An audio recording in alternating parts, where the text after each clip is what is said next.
G'day everyone, and welcome to another great episode of the Joey Wiggle Experience. It's great to have you all with us once again, and I hope you like this brand new look that I've got.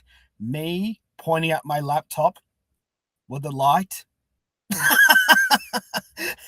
and a little podcast kit. Just thought I'd update my look, especially since, we've had so many great guests that I thought, we'd make sure we have this one here for the guest we have today. And the guest we have today is, I think, one of the fastest growing and most influential content creators. I mean, particularly in terms of the autism community and the communities of Sesame Street, of PBS, just pretty much all of the American children's entertainment stuff. And he's also done his own content as well, which is very fascinating. He's done stuff like Mr. Nut, which is a parody of Mr. Bean, and he's even done his own Baby Lamb and Creation TV shows as well.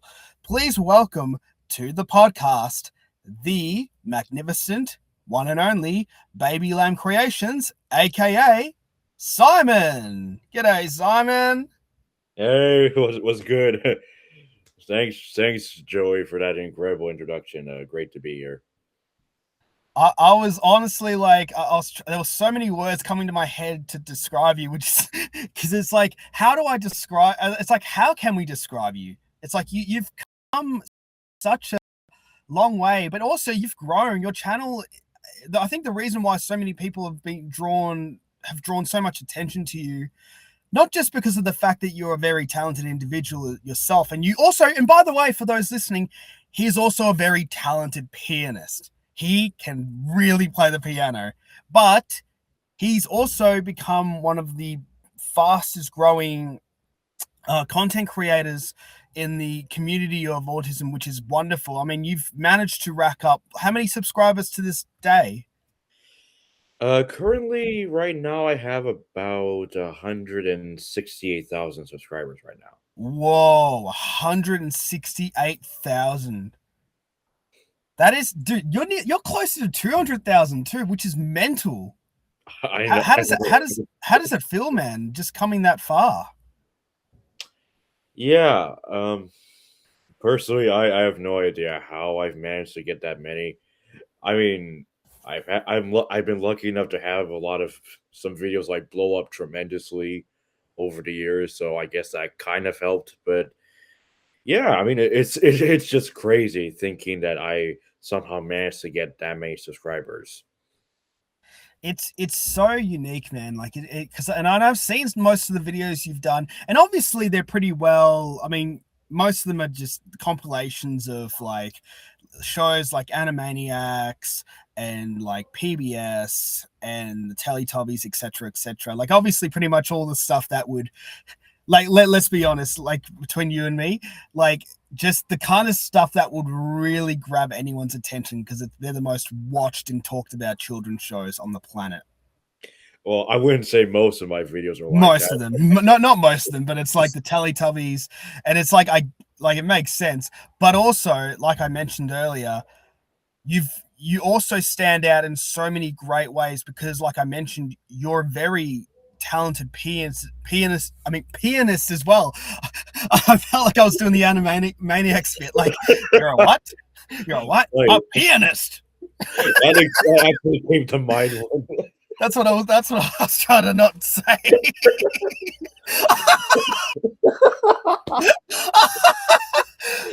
See that, and I guess that also shows, like, I mean, when we talk about Animaniacs like that, that also shows the kind of impact that kind of show had today. There's no way that would be like they aired it again, but there was so many characters that were absent and missing because there's so many stuff they did back in the 90s that just would not age well today.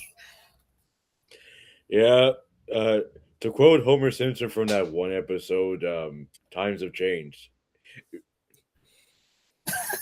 Just times have changed. Just that's all you need to say. Specifically, that one episode where he said he doesn't strangle Bart anymore, but like the internet took out of context and thought that they're discontinuing it, but the Simpsons said, nah, y'all took it out of context. I am ashamed to admit I was kind of one of those people that took it out of context. I can safely say that like 2 years later, but yeah. Taking what out of context. Hey, it's not supposed to be child abuse. I'm just holding my child's neck and making sure he doesn't breathe.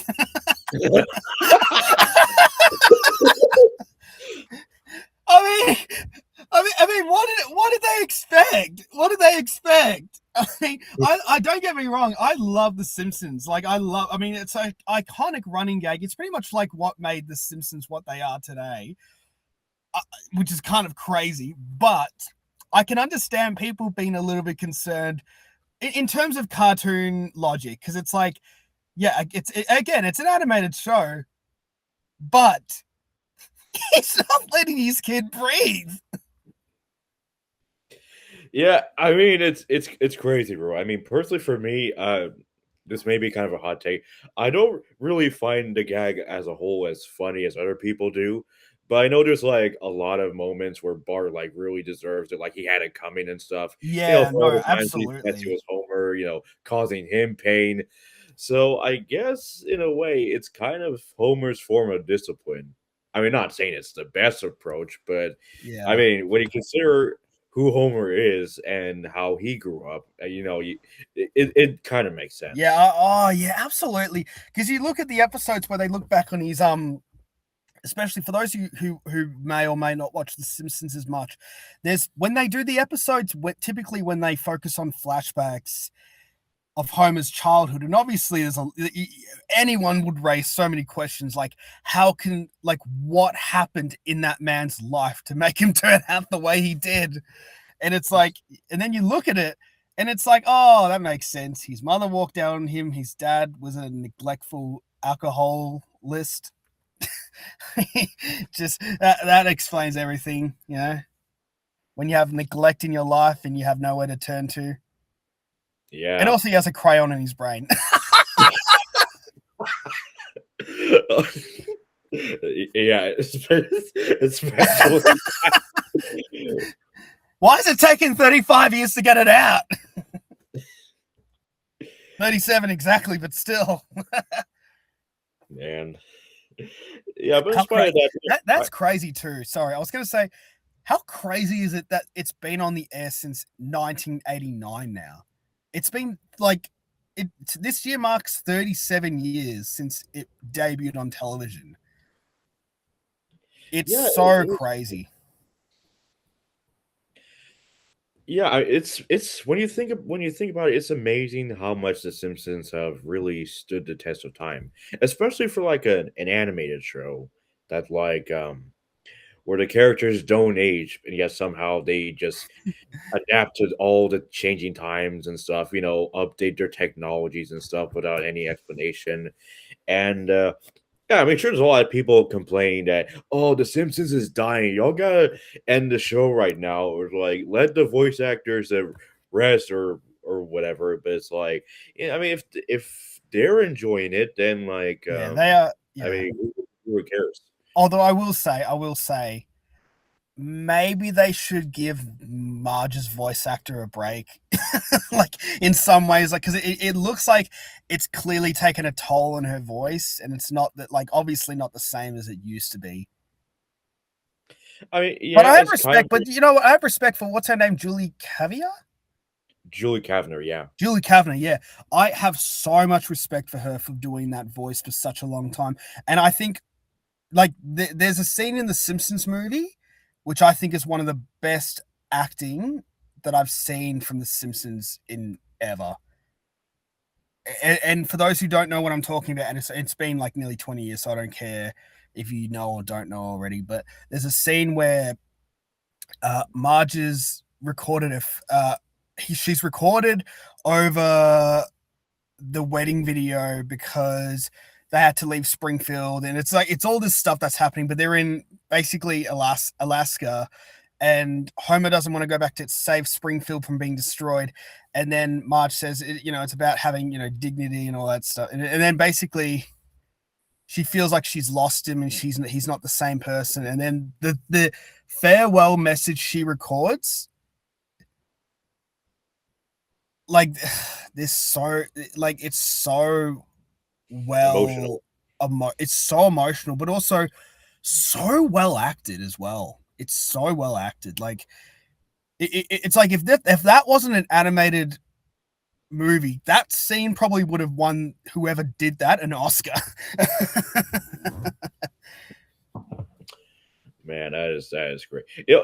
I mean, I remember watching the Simpsons movie like 9 years ago. I remember getting a DVD of that movie, and like, yeah, that was really good acting for that particular scene.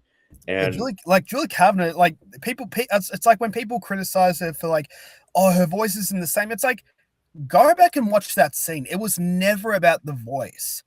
It was about the emotions behind. Like it was basically just her in an alternate life, and the yeah, voice acting that came exactly. out of that was amazing. Like it was so. From what I read, they kept doing it over and over until they tired her voice out to make it more realistic. We just, it really sounded realistic there. Yeah. I mean, that's the first time I've known about that they had to like do it over and over again. So that totally explains everything. Yeah. And by the way, for those who haven't seen it, definitely look up the scene where Marge says goodbye to Homer in the Simpsons movie. You will know what I'm talking about. It is such a really well, not just a well animated scene, but a well acted scene. Like seriously, it's highly recommended. But like I was saying, The Simpsons at one point, like I think the most of the new episodes are getting a little bit better. But it's what I feel like. I feel like Nostalgia Critic put it best. It's like I just, we just wish the show would just up and die so we can talk about what a great impact it had on comedy as a whole, instead of constantly asking ourselves why the hell they're beating a dead horse with another dead horse. It's like it should just be one of those shows where we talk about what an impact it had and not be like, oh no, what have they done? Yeah, yeah, no, I agree completely. I mean, I get where people are coming from because it's been on for so long, but really, it's like, can you? I mean, I think people are just too negative when it comes to like The Simpsons because, like, if it's really that bad, they probably would have ended like a long time ago. But like, people are still watching it. A lot of people still enjoy the newer episodes, supporting the show. The people on it, and I mean, besides the fact it's obviously like a big cash cow, it's I mean, it's like SpongeBob, it's an icon, and at the end of the day, people still enjoy it, and you Mm-hmm. know, it'll still be around, talked about for generations to come. Yeah. Well, maybe not on for that long, but you get what I'm saying. Yeah, I mean, we who knows how long? I mean, yeah, they're obviously the biggest money spinners, but also they don't become money spinners for nothing. They have to have an impact first to even get there. Like the Simpsons had that impact. Like they were huge in the '90s. They were the biggest cultural phenomenon in of the 20th, coming out of the 20th century. And then SpongeBob came along when the new millennium happened, and then it's like everything went mental. Like everyone had the SpongeBob DVDs and videos and we're watching the shows all the time. It's like and then you've got South Park. South Park, I think, in my opinion, is by far the greatest animated show ever. I know that's going to be a controversial opinion for for many people, because it's like, oh, what about The Simpsons? It's like, I like The Simpsons. They've also had a huge impact. But if they set the foundations of what TV comedy should be, South Park perfected it. And also, they're really the only show that can have a go at everyone and get away with it. And they've been doing it for nearly 30 years now. And they're still consistent and they're still funny. It's like the new seasons are unbelievably hilarious. Yeah, no, I agree. Yeah, South Park is also kind of like an icon itself. I know I'm probably gonna get attacked for saying this, but I don't watch the show as much as the average person. I mean, compared to like other shows like The Simpsons or Family Guy or King of the Hill. But no, I will not. Yeah, I know, because ironic, because like South Park South has like Park major. ripped on Family Guy. I remember that. Yeah, They totally yeah. ripped on Family Guy. They were I like, really "We're put Family nothing Guy. like Family Guy. When we make jokes, they inherit to a story and they make a point. We don't do one random interchangeable because basically Family Guy, they made fun of Family Guy because all they do is gags. Their jokes don't like make any sense and they don't have any importance to the story."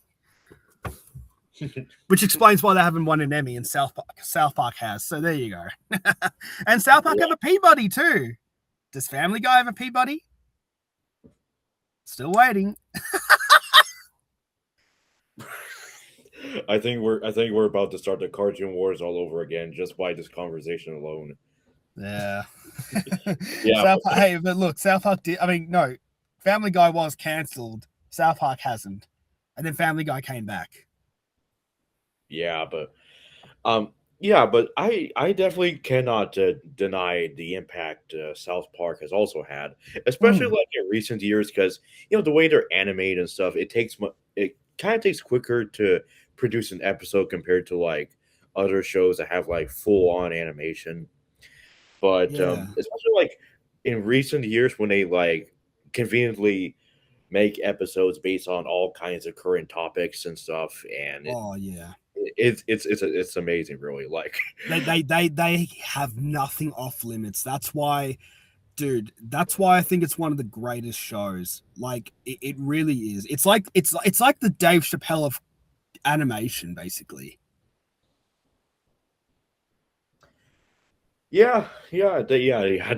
definitely, yeah.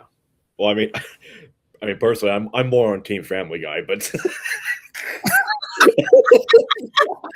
I, Yeah, so you're more of a gag man, which makes makes sense. I mean, You like the gags, yeah. you can tell in my content. I mean, Wow, this is more embarrassing than the time that I made a claim that Family Guy was funnier than South Park. I think I just alienated a lot of my fans who are into South Park.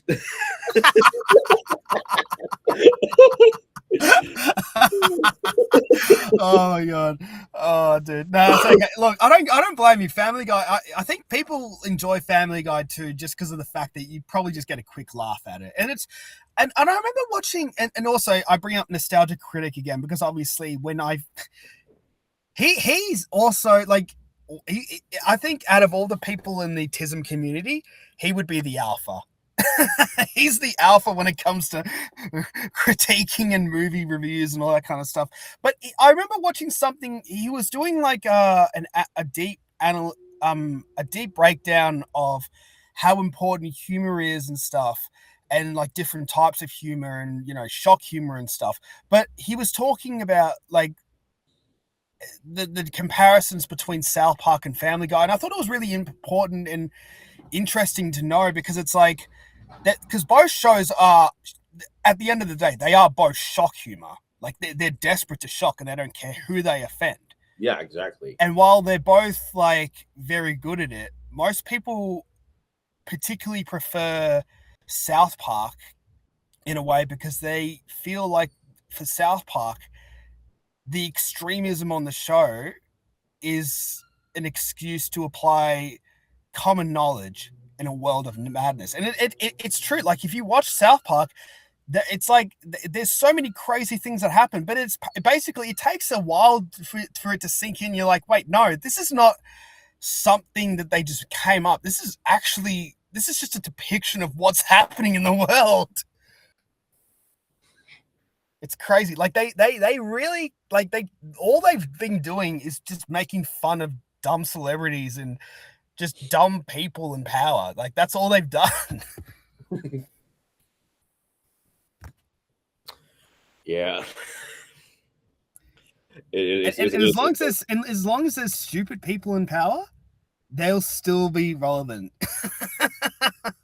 I think that's like the only good thing to come out of those like stupid people is because like the fact that they're so easy to make fun of. Oh, dude, absolutely. I mean, when when you look at someone like, and I know people are going to be divided, and I actually do not care because I'm just going to say it. When you're someone like Donald Trump or a MAGA supporter, you got to understand your views and your president is so unintentionally funny and very iconic and very easy to mock and mimic that it's just a gold mine for these kind of shows to keep ripping on you. Like, it's because you do these things that are so out of whack and so surreal to even do for someone leading a country that it's very easy to just like people just like taking the piss out of it. I mean, if you're someone who's very mockable and very easy to intimidate, like, and I'm not just saying this isn't just a right wing thing. Like, the left does the same thing. Like, I remember when the whole Joe Biden thing was happening, we were all laughing. We were laughing at the debate. We were laughing at him sleeping on the debate stage, and we were like, this cannot be real. But this is what I mean by like comedy is both like it's important that everyone gets it. Like it isn't just like a one-sided like attack where it's like you attack one side and then the other side, or it's like one of those things where it's like I like when they make fun of everyone else, but when they make fun of someone like me, that's not funny. And it's like that's not true at all. Like like the whole point about humor is that everyone gets it. Like everyone has a laugh, you know. Like we're all gonna die one day. Like who cares? Like there's important things in the world that are more important than being offended by a joke. To quote the legendary Bugs Bunny, "Don't take life too seriously. You'll never get out of it alive." And that was a Bugs Bunny quote. How bloody relevant is that today? It's kind of speaking of which, well, not Bugs Bunny, but like I'm kind of glad you brought up Donald Trump because I've been working on my impression of him, and I think I hopefully you're gonna laugh at this.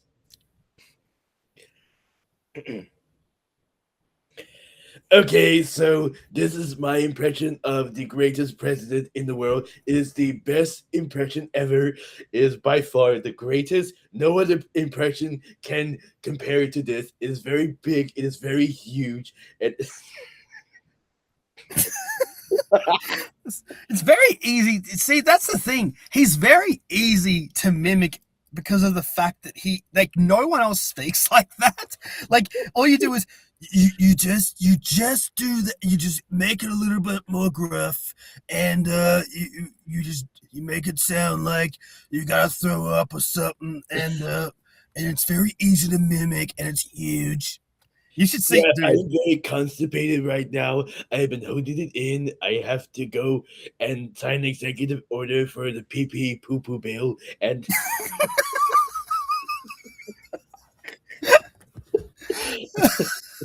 That's funny, dude. You should hear. We had Keith Skull on the show. You should hear his impression of Trump. It's amazing. Like it's so spot on. That guy is like the Mel Blanc of Australia.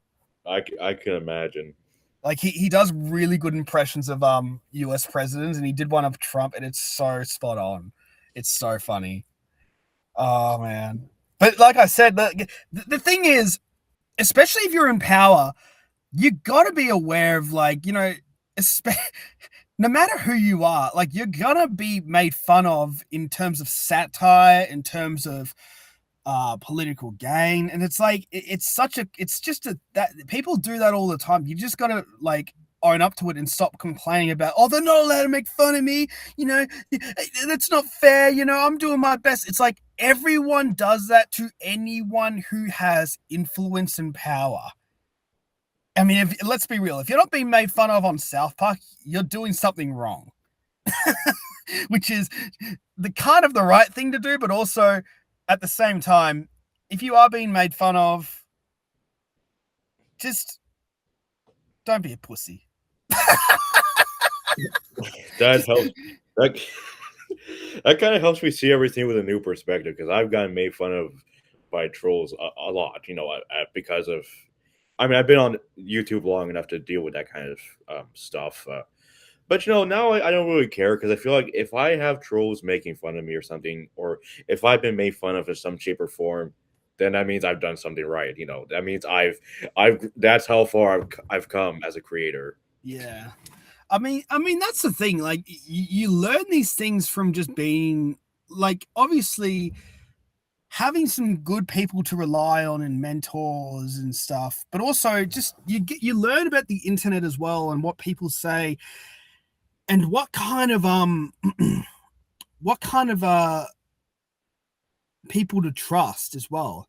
Like I personally recommend not always relying on, and this is just to everyone by the way, not just like I'm not making this directly to you, but I'm making this to Oh anyone yeah, who's I know. listening.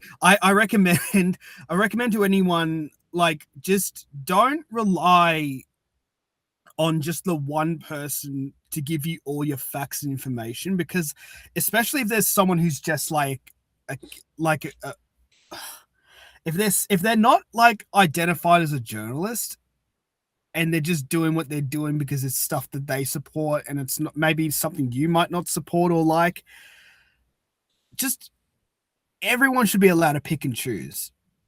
You shouldn't just be like sucked in into every single thing that whoever's leading you or your party or country says. Like seriously, like look at like you when you look at the MAGA people, the people who support Trump, it's like it's so like I find it actually really scary the fact that like you will almost never see any of them. I'm not saying this is all of them, but you will never see any criticize the dude for anything. And it's like they're trying so hard to find excuses for every action that he's done in many ways, but it's like it's okay to disagree with someone. In fact, I think it's normal and I think it's fine. Everyone has things that they agree and disagree with.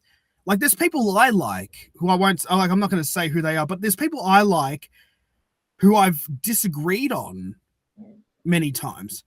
But I still enjoy watching them and listening to them because I feel like they're human and they're just all they're doing is doing what people should be doing, picking and choosing. We should be allowed to pick and choose. We shouldn't be allowed to be forced into agreeing with every single thing that this person that we like says. I mean that's not freedom of speech. Yeah, no, I agree completely. I mean, just because you like a certain person doesn't mean like you have to like, I guess, worship the ground they walk on or something, and like Yeah. support like everything they do, even if it's like even if you know it's wrong, but you support it anyway because you like that celebrity. Like that, that's just not the right kind of mindset to have at No, all. of course not.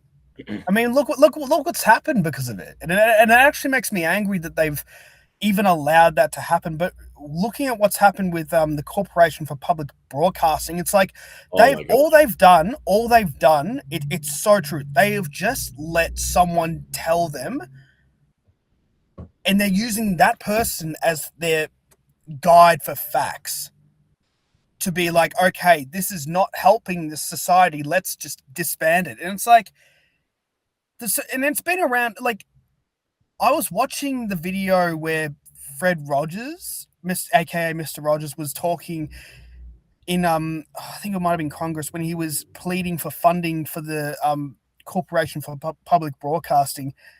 And I look at that and I'm thinking this was never about like I don't think the people who cancelled it even understand what the whole point of having it there was.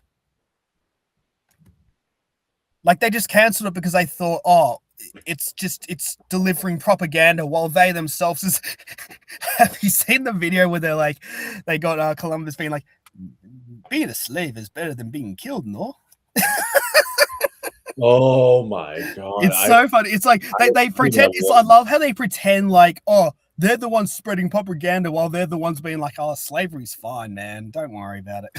Man. Yeah, I mean, personally, for Weird me, like world. regarding the whole events of like PBS losing their funding and CPB shutting down, like, see now, even though I'm a guy that obviously posts a lot about Mickey Mouse and SpongeBob and stuff, I've grown up a PBS kid first. I PBS was kind of like the station that taught me everything, and seeing everything that unfolded throughout the past year with PBS losing their funding and then the Corporation for Public Broadcasting shutting down like that. I mean, that kind of that upset me because, like, I got a lot of good stuff out of PBS, and it wouldn't have been possible like without CPB helping provide the money to make those shows possible. Mister Rogers, Sesame Street, Clifford the Big Red Dog,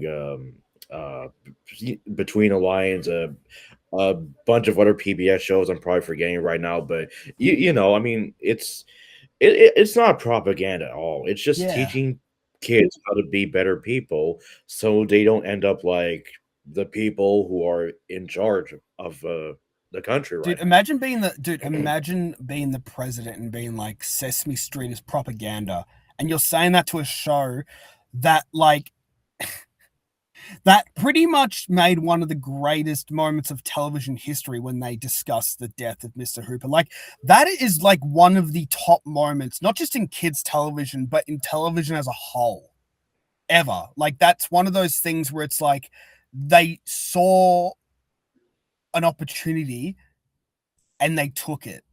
And that is what I think they're missing. It was never about. See, this is what I hate. People just don't pick and choose. This is what I mean. People just don't pick and choose. They always listen to the one person for their advice. And then because they listen to some dumb idiot in power, they end up like just stop. They start calling out all this crap that means nothing. And then look what's happened. They've disbanded the Corporation for Public Broadcasting. I don't even know what that means for the PBS because wasn't that how they got most of the funding? Yeah, but see, here's the thing. A lot of people think that because CPB is shutting down, that means PBS is shutting down. But in actuality, that's not the case at all. PBS has confirmed multiple times that they're not going away, they're not shutting down. They'll continue, just with they're probably just gonna be a bit more limited now because of how much less funding they're receiving. But they're not shutting down. And Yeah. Well, I mean, because I know Sesame Street, they've been having because they started having their show. I mean, they're still on PBS, but they also started appearing on HBO and HBO Max, and now they've just signed a new deal with Netflix. So I guess that at least they're safe in that zone because now Netflix has got their back. That shows how influential the show is, and even they're probably like, that's not cool, man. How dare you cut funding for a show like Sesame Street, one of the greatest shows in the history of television? yeah, I think if Mr. Rogers were alive right now, I know he wouldn't be happy about this at all. Oh my god, Mr. Rogers would have something to say about. He could honestly prevent all of this stuff now. Obviously, I mean it'd be impossible because he'd be like nearly 100. But it's like if he was still around, Oh man, yeah. he would have a lot to say. Oh yeah, for sure. Yeah, and it's crazy because we in Australia didn't have that same childhood. Like we didn't we because you the equivalent of having Mr. Because you guys had Mr. Rogers obviously in the States, but we in Australia had a show called Play School. Play School, I think, is pretty similar in a way because it's you get these two presenters, and I'm not sure if you heard of the show, but it's basically just two presenters, and they do all these things where they sing. It's pretty much like Sesame Street, but on a lower budget, but it feels more real and it feels more authentic. And it isn't like forced in our faces, and it feels very natural, and the performers are very natural as well. And most of them have gone on to become really successful in the entertainment industry. So it's like one of those things where it's like the most authentic and the most natural performers are the most successful. That's why you see these people on Sesame Street, like the Mr. Hooper death episode. Mr. Hooper death, like someone stabbed the guy. No, I mean like the episode when they talk about his death.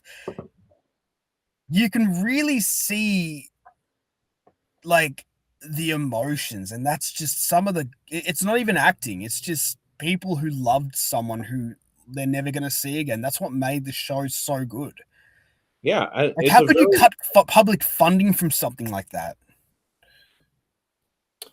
Yeah, it's I don't know, man. I mean, it's just crazy, like, because like enjoying all this stuff when I was a kid, and the possibility that like the kids right now won't be able to enjoy that kind of quality programming. All they got, I mean, all kids got right now is just like stuff like Coco Melon that like, I mean, sure, it teaches kids their ABCs and like basic But they stuff. also there's some dirty tricks that they use, and that they pretty much there's this thing. Actually, I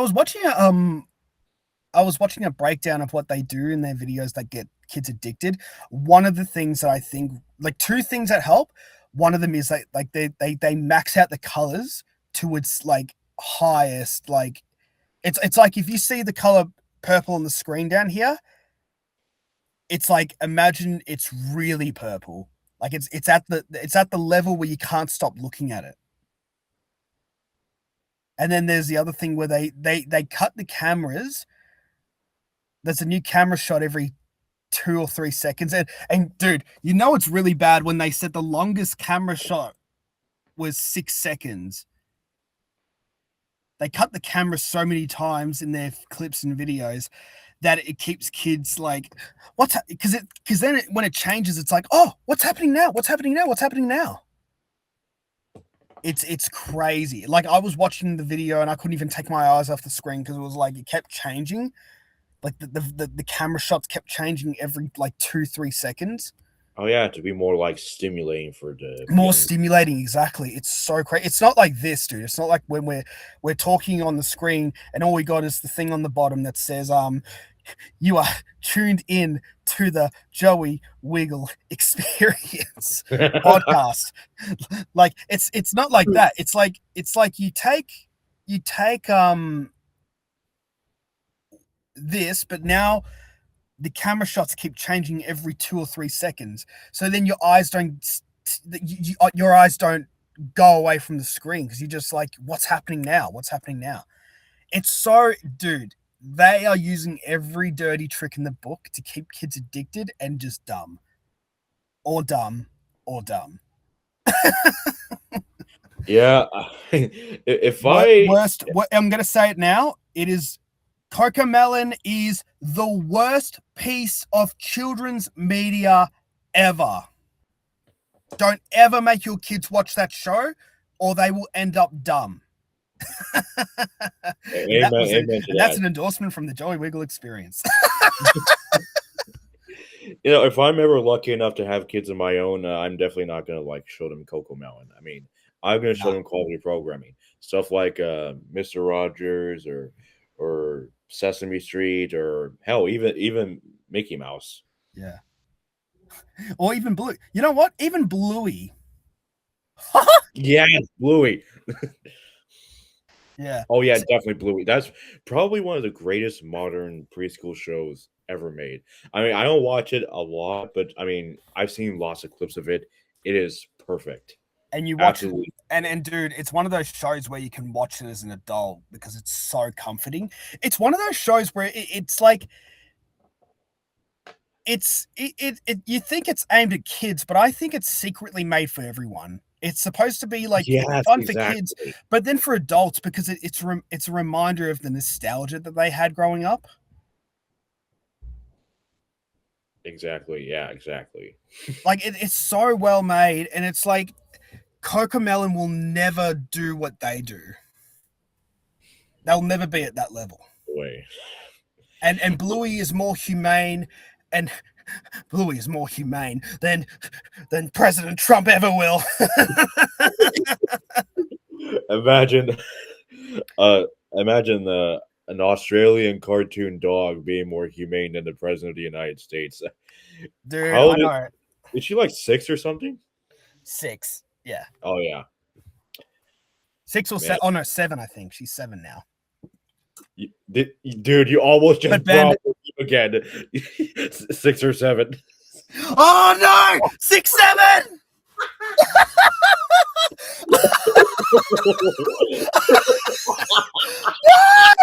No! Oh my god! No! That wasn't supposed to happen. Oh god, we're screwed, man. This generation's screwed. Thank God for the great meme reset. Oh no, dude, tell me about it. Oh my god, dude, that's crazy, dude. And also, that's the other thing. Imagine being the kid, because there's that kid who started the whole thing. Imagine being that kid now. Like, you've just destroyed an entire generation. Yeah, because like personally for me, I never really understood that. Like, at I think all. that's the whole point. You don't understand it. It's just it's dumb. It's supposed to be brain rot. In that case, it's certainly doing its job. Yeah. No, you certainly did the job for me. I was like, I said 6, and I'm not even going to say the next one, but it's you did that for me, and I was like, oh no, that wasn't supposed to, because that wasn't even done intentionally either, which was even worse. Man, it's crazy, dude. I think what was I saying? I was saying, yeah, like Bluey is so real and not fake and just so enjoyable to watch and so emotional, man. Like, I watched the Sleepy Time episode. I rarely cry at TV shows for kids. Stop it! Stop! Stop! Daddy, stop! No! No! No! Please don't! Oh my god. Oh my god. Oh, thank you so much. But for those who listening don't know what I'm talking about, we just had like a the screen filled up with the text being like 676767 hashtag Joey Wiggle 67. So I guess I've just started a hashtag as well. 89. 89. Thank you. And thank you. And by the way, I've said this at Christmas. Thank you so much to the Grinch for helping and save us again. The Grinch not only saved Christmas, he saved our sanity as well. He saved our sanity. He did. Oh man. Now imagine if that trend starts and it's all going to be because of the Grinch. I don't know if we'll be liking him or hating him. I hope we don't hate him. Like, who can hate the Grinch? I mean, if it's started by the Grinch, it has to be good. Yeah, it has to be good. Exactly. Or, you know who we should really thank? Jim Carrey. Because he was the one who made the Grinch that way. So it's like, it should be really Jim Carrey we thank for that. Bro, I mean, like, now the Grinch himself is an icon. Like, he existed for decades. But I think Jim Carrey really skyrocketed the character's popularity. And a fun fact, the Grinch has been the only character in specifically Jim Carrey's version of the Grinch. He's the only character in history that has ever made me laugh so hard that I threw up. I'm not even kidding. Oh, that's how good it was. And look, whether you liked the Grinch or didn't like the Grinch, I don't like, and it's all right, especially if you're very loyal to Dr. Seuss. But you cannot deny that he was very expressive in the role, and he looked like he was just born for the role. He really was. Yeah, which says a lot considering how painful it was for him to wear all that makeup and stuff. You know.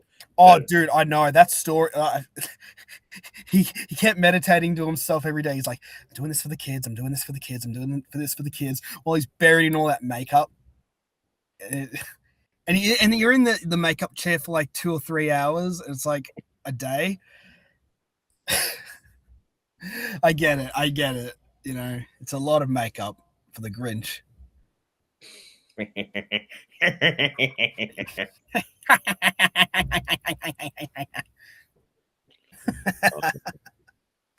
Oh man. You know, it's kind of funny. I think just like Donald Trump, I think Jim Carrey's version of the Grinch is also pretty easy to imitate. Oh, it is. It's very fun and it's also a very fun. It's a more fun version as well. It's like, I am the Grinch. You're a mean one, Mr. Grinch. Just like 4 o'clock, one in self-pity. 4:30, stare into the abyss. 5 o'clock, solve world hunger. Tell no one. 5:30, exercise. 6:30, dear me, I can't cancel it again. 7 o'clock, wrestle with myself. Loading. Booked. course, for about loading to 9. I guess you'll be done in time to lay in the bed, stare at the ceiling, and slip slowly into madness. But what would I wear? See, that's what I like about it. It's like, even if you didn't like the movie, you can't deny that Jim Carrey really put his heart and soul into that role. Because his heart grew 3 times that day, remember? Yeah. I mean, bro just had like a massive heart attack. He's like, I'm feeling. So that, out of context, if they didn't show that, you'd be thinking, oh my god, is the Grinch having a heart attack? When, oh no, what would be worse is, imagine you're in public and you see that and it's like, Mommy, their heart's growing 3 times. Mommy, he's really happy. He's not even moving or something. Oh man. You know, I remember when I was at McDonald's and I had lunch at McDonald's and my heart grew 3 sizes that day.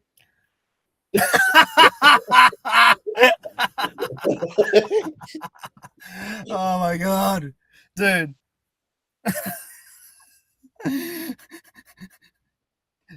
What did they say? It grew 3 sizes that day. So did your so did your life expectancy. Oh god, it's just it's crazy, man. See, that's what I like. I think when things are stupid, they're funny. Maybe we're not supposed to understand the world. Maybe it's supposed to be all funny. Yeah, I think so. It's like It's like the Monty Python song, like, always look on the bright side of life. Death's take a look at death with a grin. Yep. Exactly. Just don't take anything too seriously. It's really not that deep. Yeah, it's not that deep. Hey, you know what I realized? They think that the president's going to be immortal, but here's the thing. He's going to be gone one day too. And unfortunately for him, he thinks he's going to be immortal, but when he's gone, when he's out of the office and when he's not in power anymore, dude, the satisfaction of like everyone removing his name from everything, it's going to be mental. I can already picture it. The people are just going to like remove his name from everything. I mean, I for one hope that like whoever like succeeds him in office, like I mean, depending on what his views are, I just hope he tries to undo everything that the orange guy did or is doing right now. Oh, what he's doing right now. You know who should be doing that on behalf of the American people? What? Zoran Mamdani. Love the dude. I think he's one of the greatest people I've seen all year last year, and he gives me hope. He gives me so much hope. I look at that guy and I'm like, oh, there's so much hope. I wish I could comment on that, but I don't follow up too much on politics except that's totally fine. I tend to keep an open mind, and my mind's been pretty open on like the situation playing out. But anyway, you know what's funny? We've talked about all of these great things, but you know who we haven't talked about yet? Who? You. I was about to say we've been rambling about cartoons and just politics and Grinch. Oh no, it's crazy. We've talked about all of that, and the one thing we haven't talked about for like nearly an hour is you. Oh, yeah, I was like, okay, when is he gonna get to, like talking about me? I know. We'll don't worry. This is what I mean. We're gonna have a great episode. Anyway, like now that we are going to be talking about you, I'd love to know about how your inspiration for content creating started. Oh, that's a very good question. Okay, I have to go a bit back in time here. See, I grew see, now I've been fortunate enough to grow up, during a time when the internet actually made sense. YouTube, started in 2005, and I was born 3 years prior, um, and there was a lot of good stuff there, a simpler time, just the mid 2000s and all.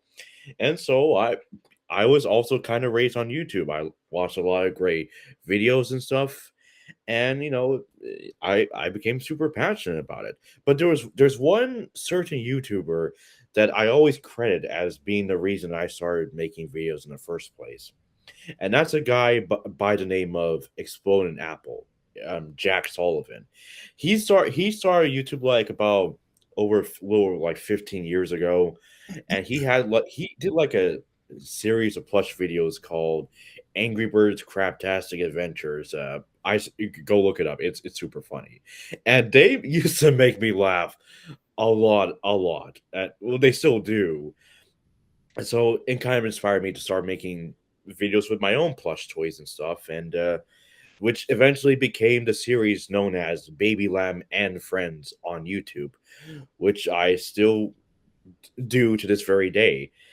And eventually, yeah, I've been see my dad gave me like an old camcorder, and I've been using it to record all kinds of stuff I've been doing since when I was a kid, messing around and stuff, like just a lot of funny stuff. And eventually, like sometime in 2016, which exactly 10 years ago, or it will be 10 years ago this coming March, that's when I officially started my YouTube channel, known right now as Baby Lamb Creations, and the rest is history. I mean, I'm pretty surprised of how far I've come as a creator, um, and I'm just happy of how much I've been doing. It's crazy, man, because it's like you even have your own you even got to the point where you even got your own plaque from YouTube for reaching 100K. Yeah, well, okay, I'm gonna be honest here. It's not entirely officially from YouTube. It's more like just a replica of it from eBay I got as a graduation gift. I tried to reach out to YouTube to get an actual silver play button because I surpassed 100K, and I am in I currently monetizing my channel. I'm in the YouTube Partner Program, but they said I'm not eligible. They For some reason they think my channel is associated with another channel that's suspended, and which is weird because I've never had a channel suspended before. I tried to reach out to them and tell them that that's not true, but they refuse to give me an actual silver play button. And the thing that's really kind of frustrating is that they don't specify exactly why. What about my content makes me ineligible? And so no, I haven't gotten an official one yet from YouTube, but it's all good. I don't really care about Nah, that that's all stuff. right, man. Yeah, and that's a good attitude as well, because I think what many people forget is that it's not just about the plaques, about trying to become, oh, I want to get all these subscribers. You only get there if you enjoy what you're doing. Like people who do those like quick little memes and stuff of like AI marbles of like there was one where they did AI singers racing as marbles to the end of the finish line, but it's like, how long would that last? It just doesn't seem like it's a viable career option. It's more of like a quick fix or something like that. Like people who stand out and stay on YouTube longer is people who do what they do because they love it, and also because they're making content that's different from everyone else. Your content's a lot different from anyone else because no one does what you do, which is making your own characters. And like I mentioned earlier, one of them happened to be how should I describe it? Mr. Nut with Teddy or Mickey. Oh yes, hello, it's me, Mr. Nut. Except and my good friend Mickey here. Say hi, everyone, Mickey. Except I'm not wearing my suit, but who cares? That's not an easy voice to do. no wonder But even he's iconic. But that's what makes him so like. Even the character of Mr. Bean, Rowan Atkinson's such a legend. But that's why he stands out too, because his character, you don't even have to speak English to understand it. It's just universally nice. Nice. That's what it is. It's like everyone can enjoy it. Magic. Magic.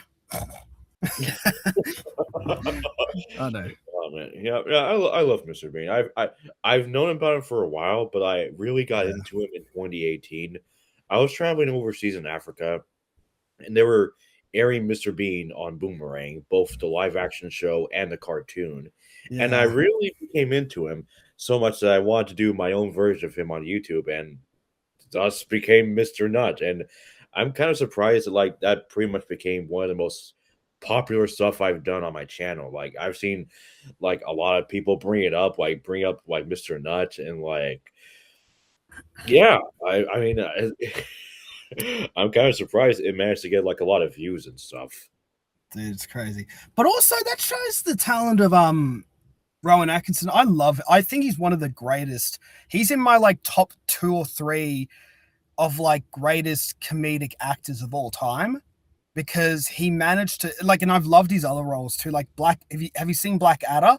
So hilarious, so funny. Like just him, and it's obviously by the BBC, but it's just you when you look at the humor in that compared to the humor now, you're like, where was this? Where is it? Now I can't find it. It's hilarious. Yeah, he is a legend. He's such a legend. And I've watched the live show he did too when he was performing live as a stand-up. His deadpan is just, oh my god, it's next level. It's like you get Sacha Baron Cohen vibes. It's so good. Yeah, there's two stand-up bits he did that came to mind. One is where he's dressed up like the devil. Oh, the devil, like, yeah, that one, yeah. and another where he's interviewing Elton John, but he just spends the whole time talking about his name, his first name, Elton. Like, it's so, and like when you actually watch his other material, you realize like, dude, this guy's amazing. It's so like he's so physical as well. It's like you get Charlie Chaplin vibes just from watching him.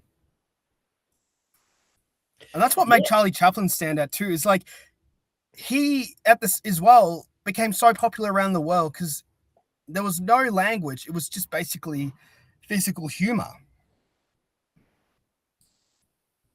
Yeah, I mean, yes, it makes sense, because like a lot of people compare Mr. Bean himself to Charlie Chaplin. Like, he's a modern day Charlie Chaplin. He makes the whole world laugh without saying a word. And yeah, I mean, I think it's a comparison that kind of makes sense. Yeah, it does. Absolutely. And when he does talk, here's the thing: when he does talk, he's a very eloquent man, and he's also very deadpan as well. And that's, you can tell people like Sacha Baron Cohen were inspired by people like him, and that's why he made films like Borat. and have you seen his latest one, the one that came a couple of years ago called Only in America? It's crazy, dude. Oh man, I don't think I've seen that one. Only in America, it's so Only in America is so funny, but it's also kind of insane that it's like he got these really powerful people to do these dumb things and be really racist. Like he gets one of the guys to be like one of these Republican congressmen or a senator or something like that, to hurl to be like really racist when doing like a military I think it was like a military self-defense class.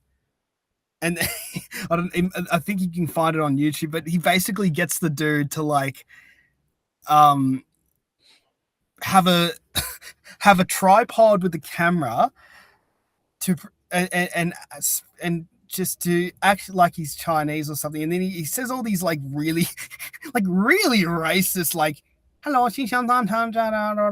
Red Dragon, Xing Shang Chong. It's like he does it in a very stereotypical way, and it's like, is this even like this guy is elected and he's running the country? And then it's like the next one's crazy. He pretty much just like Sacha Baron Cohen, I can't remember the role he was playing, but he was playing like this drill master, and he gets him. He's like, there's the one. He's like doing an accent. It's like, there's a one word that these terrorists they don't like, and it's the N word. And it's like, so I want you to repeat it over and over again until it scares them away. Ready? Go. And then he ends up saying the N word over and over and over again. And he screams it at the top of his lungs. And you're watching, and I watched that. I'm thinking, dude, his career is over. Like, I just watched some dude end his entire career for the sake of a TV show. And you know what the funny thing is? The drill master, Sacha Baron Cohen, his character's like, no, not that word. The word is noni. He just Okay. He said the other word, and he said it over and over again. And what happened was, like a few weeks after the episode aired, he quit politics. He made someone quit. I don't blame him. Like, I'd be like, that would be it. That would be it. Like, you just got exposed for being really, really racist. That's what I love about Sacha Baron Cohen. Like, his material is like, because Borat was the same. Borat was basically making fun of just dumb people in America. Yeah, I think there's one movie I saw of Sacha Baron Cohen that I really like. And no, I mean, I'm not talking about Madagascar, although that's also a really great one.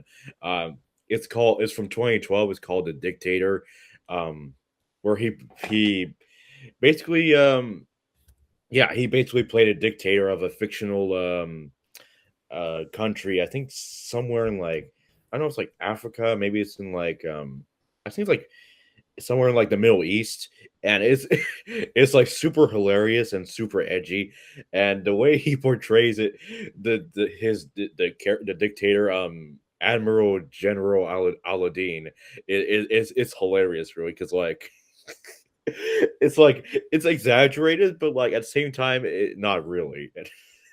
Yeah, that's the thing. That it's like, you think it's exaggerated, but it's like, yeah, no, there's actually people like that in the world. And it's like, oh my God, it takes a while to realize, dude, they actually exist. He's just doing a version of them in an exaggerated manner.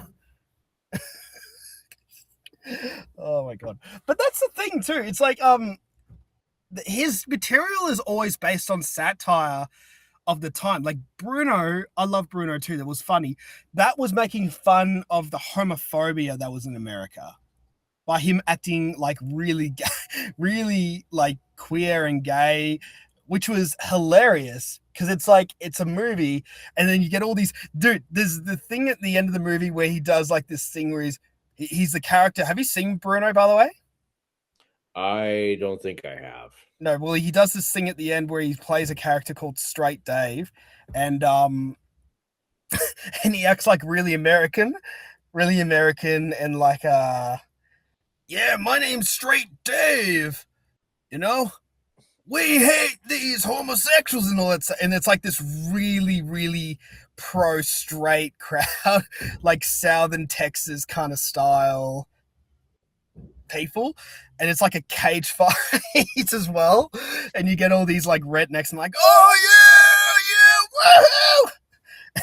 yeah, woohoo! and then it's like one of the characters comes and has a cage fight with him, but it's actually a character who's gay, and Straight Dave, Sacha Baron Cohen playing the role, he's having a cage fight with the dude, but then it gets to a moment where my heart will go on, starts playing like do do do do do do do do do, and it slows down, and it's like then they end up kissing, and you see this reaction in the crowd where it's like they're all in shock, and they're like, "What is going on?" And they're like really heartbroken and upset, and they're just like throwing chairs and drinks and everything, and they're just, oh my God, it's so crazy. But I think that's what the whole point of the film was. It was making fun of them, like just really bigoted people in America. Like that was the same with Borat. It's the same with Only in America. Like the thing about satire is that it only works unless something has happened or it's a society or a culture has become, it's stooped so low to the point where it's like, oh yeah, we're making let's have a crack at these guys. Let's see how far it goes. You see it with Trump now. You see it with the MAGA people. Like they're so easy to mimic and make fun of. And even he did that with Borat too. In fact, if you've seen Borat 2, and I'm pretty sure we all know this now, that one scene with Rudy Giuliani, oh my God. Well, now I think you gave me something I have to look up once this is done. I'm not going to spoil it if you haven't seen it, but dude, oh my God, it was like, it's so bad. It's so bad. But and I mean bad for him, not the movie bad. Hit bad for him. I can imagine. Yeah. Also, what was I going to say?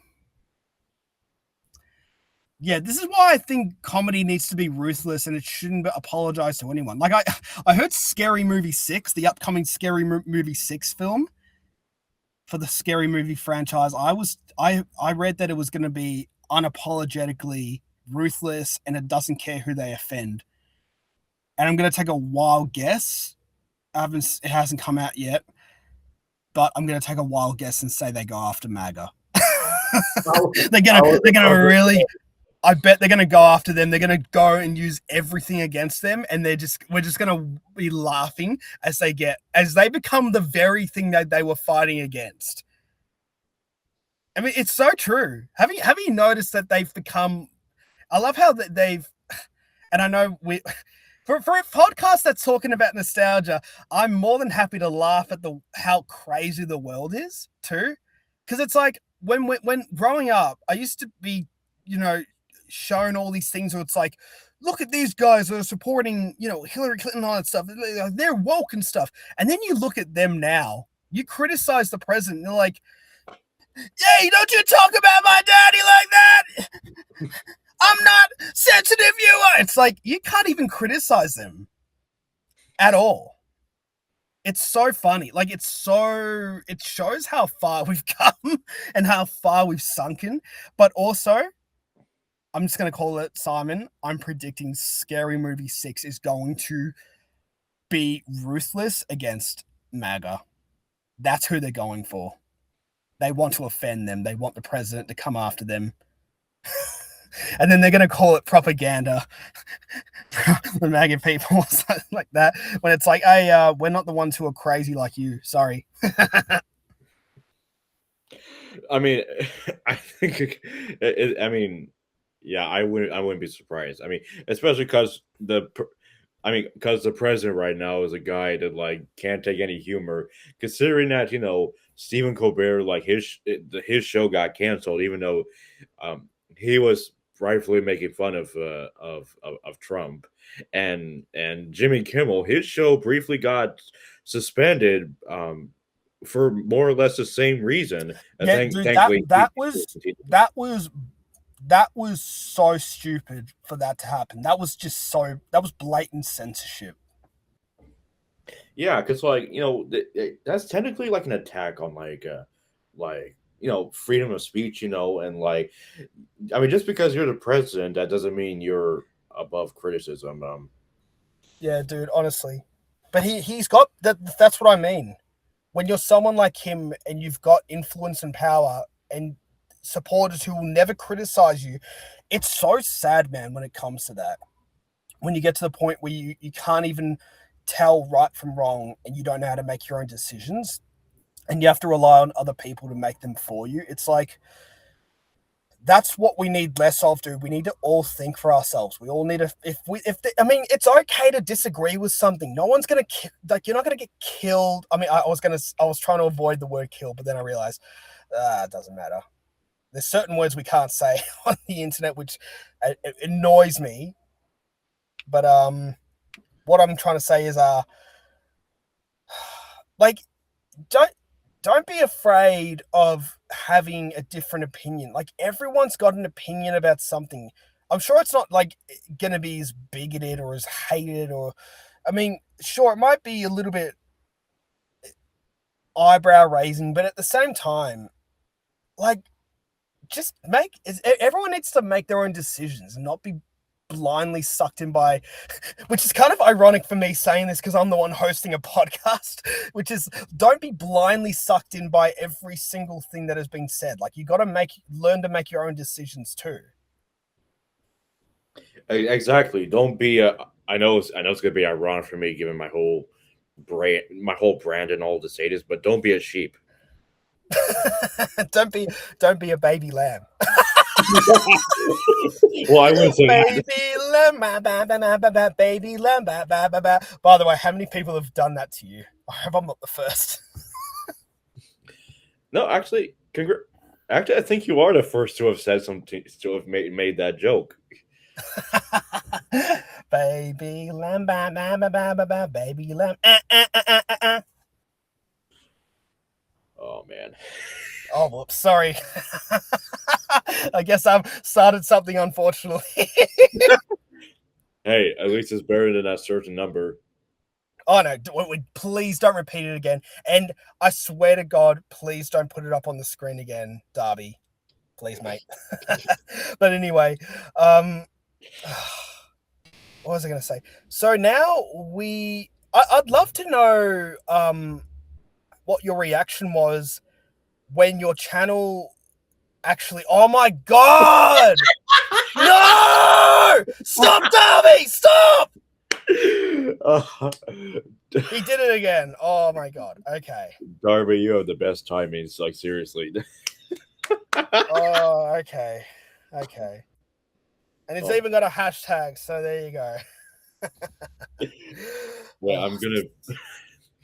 Oh my God. Okay, so thank you for that, Darby. But what I was trying to say was, so when your channel actually, when did you first realize your channel was starting to really take off? Like, you were on YouTube, and then the next day, everything changed. That's actually a pretty good question. I mean, I think it was around 2017 because that's when I really started to grow in terms of subscribers.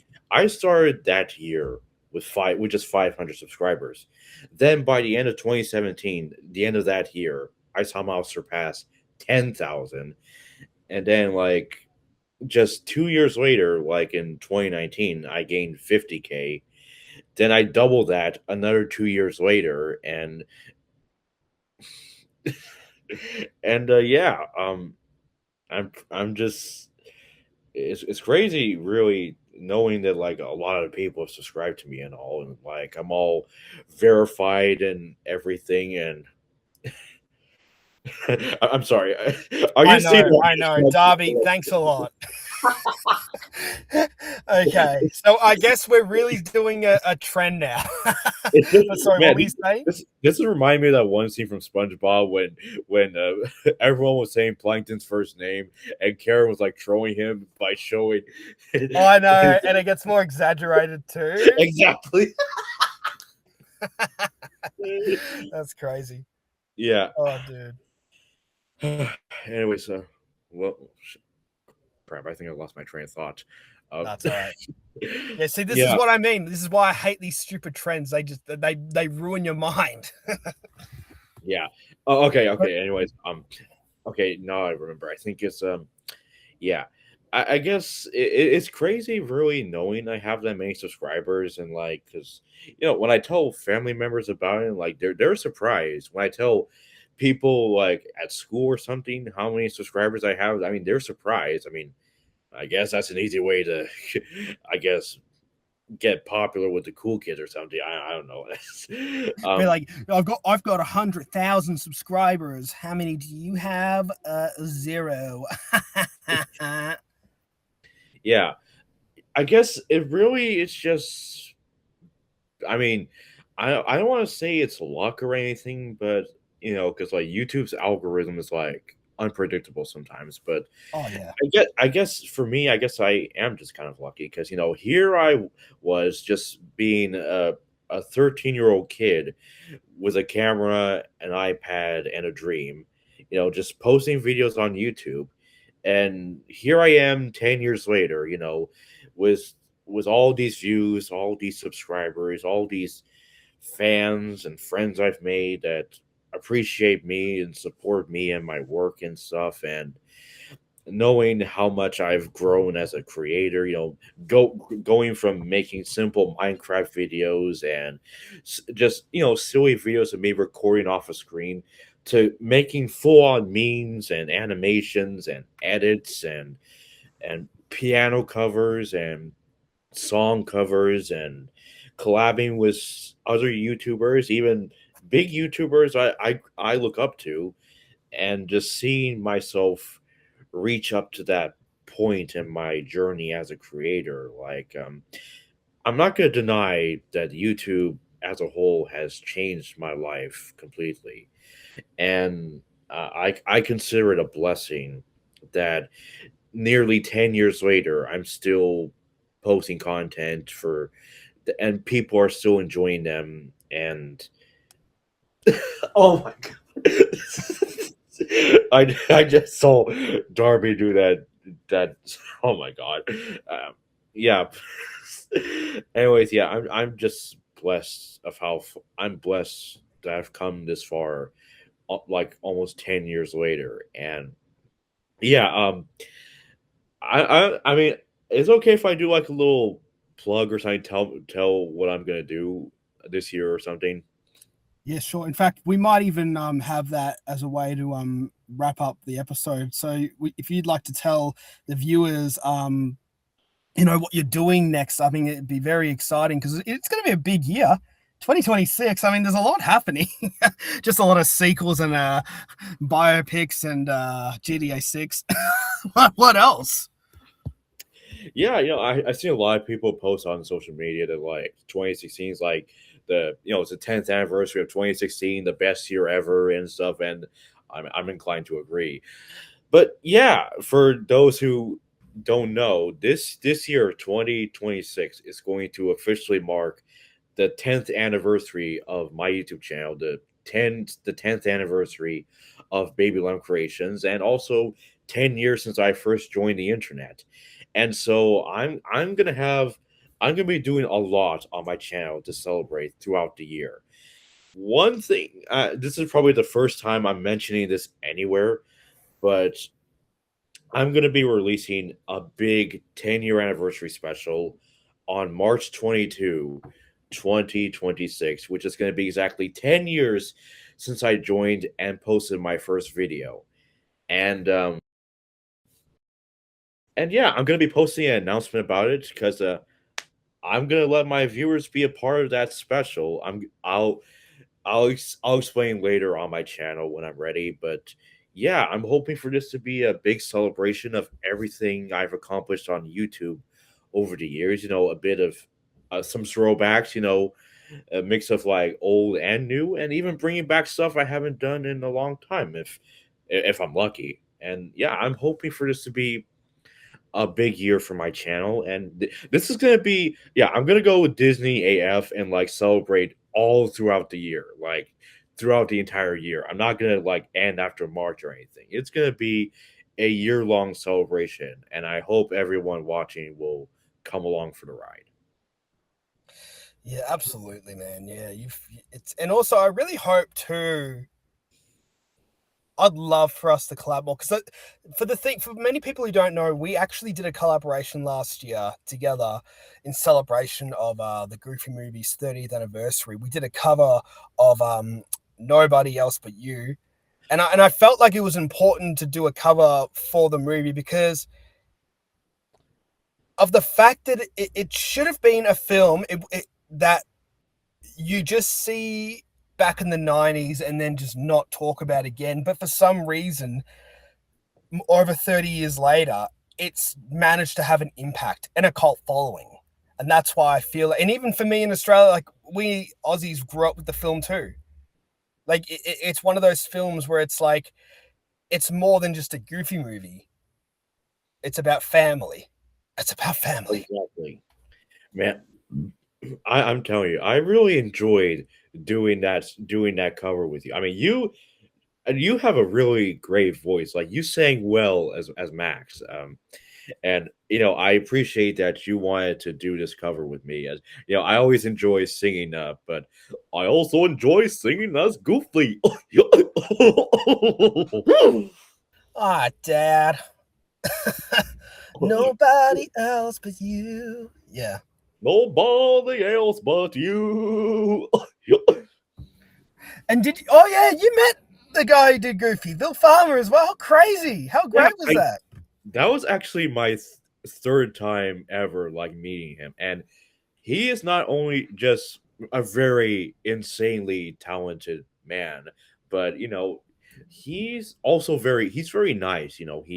He was just genuinely very sweet. To every fan he's met, and it's just fun getting to like you know just be in the same room as him, just like talk with him and even do a little video with him. And as a matter of fact, I'm glad you brought him up because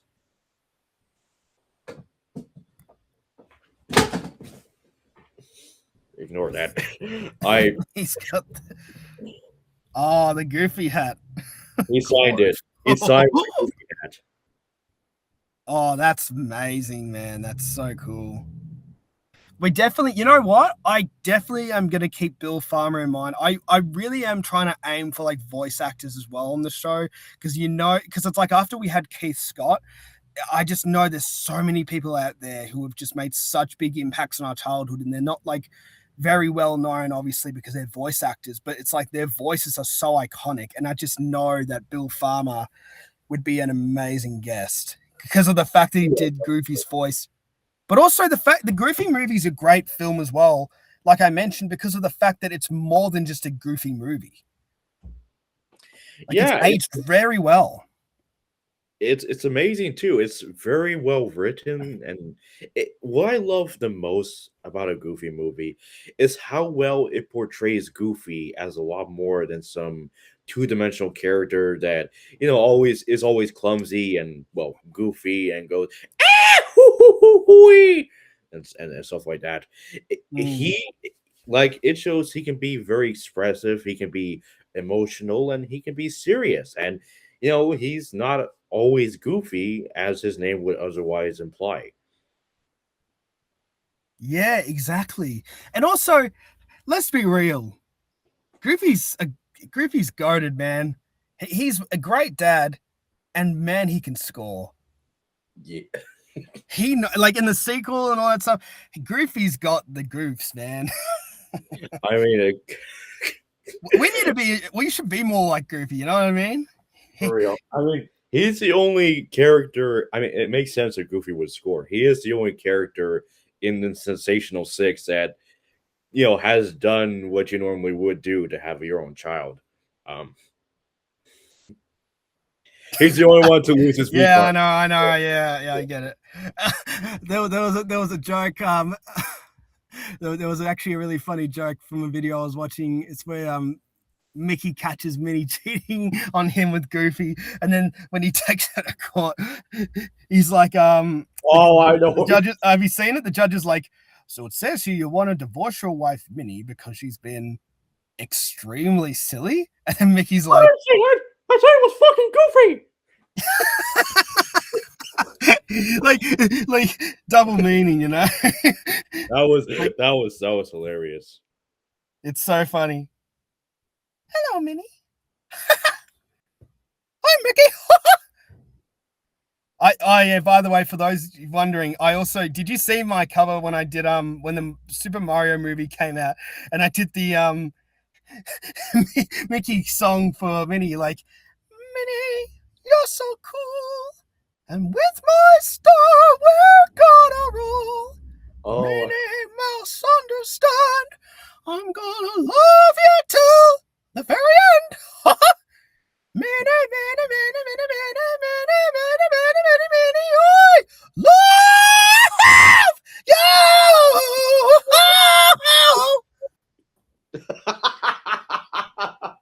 Oh my god. I That know. is hilarious. Oh my It's god. so funny.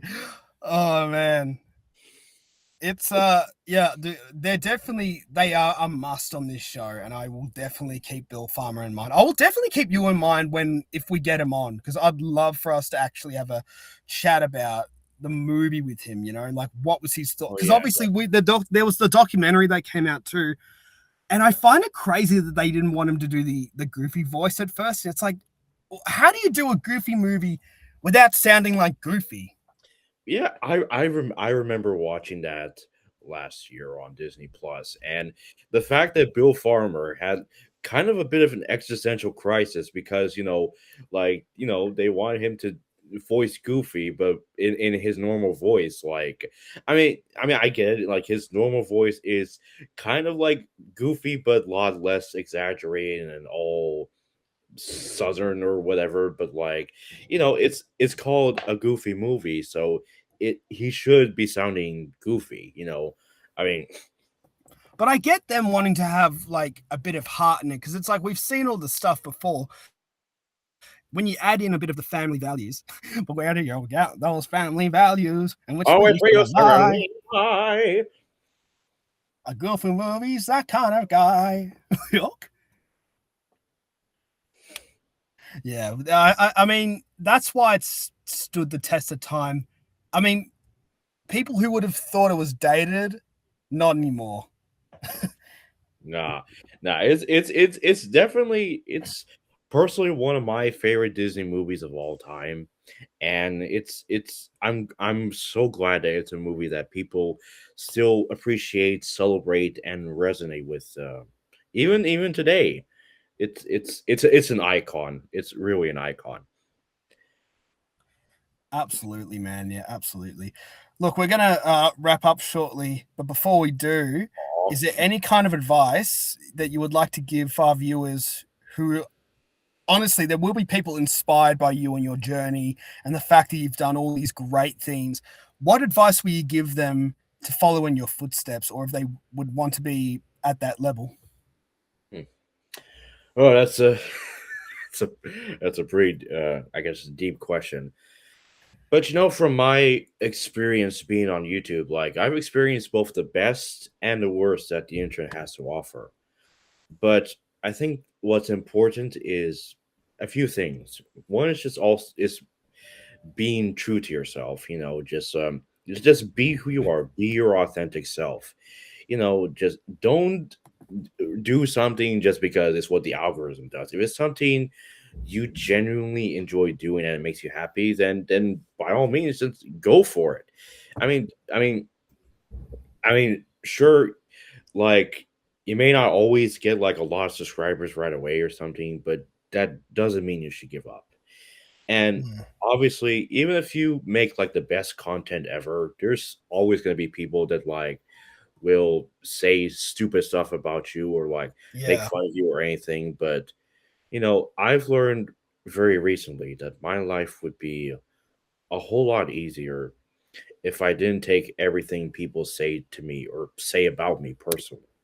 So, like, at the end of the day, just do some, just be who you are, and just focus on, just doing what makes you happy.